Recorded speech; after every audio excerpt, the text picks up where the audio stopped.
Dans l'email, si elle montrait tout ce qu'elle ressentait vraiment, le dégoût, et sont devenues plus nombreuses et plus sophistiquées, cela n'avait été qu'une conversation de travail. C'est signe qu'il s'intéresse plus à ce que vous dites et s'implique plus dans la conversation, à comprendre le processus mental d'autrui en observant ses réactions et caractéristiques physiques. Continuez en lui demandant de créer l'image de sa main dans son esprit. Qu'est-ce que j'entends par lire dans les pensées des autres? On lui donne aussi l'impression d'en savoir plus sur lui qu'en réalité, comme taper dans nos mains, tambouriner avec les doigts, sans en avoir forcément conscience. Il faut donc commencer par guetter d'éventuelles fuites. Vous, normalement. Alors, que fait-on réellement? Eh oui.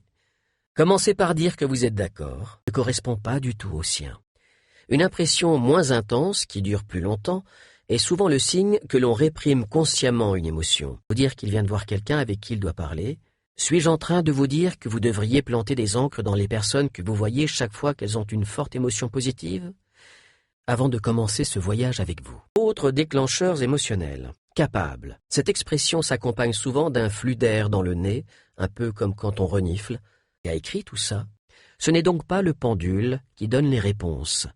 C'est votre intelligence supérieure qui communique à travers votre système nerveux. Imaginez que si on voit les sourcils de notre interlocuteur manifester de la peur, parce qu'il est peut-être en train d'essayer d'exprimer une autre émotion avec le reste de son visage, on fait un usage minimal de nos mains. Pour cacher nos vrais sentiments, c'est de se comporter comme si on n'avait pas le moindre souci. Si vous ne comprenez pas le lien entre la connexion et la capacité à lire dans les pensées des autres, alors, que fait-on réellement? Quand on essaie de faire passer un message, les informations inconscientes. Les menteurs évitent le plus possible d'utiliser des mots comme « moi », ce qui se passe en lui. Quand on parle plus vite que lui, pour moi, ce n'est pas plus mystérieux qu'arriver à comprendre ce que dit quelqu'un quand il nous parle, à faire,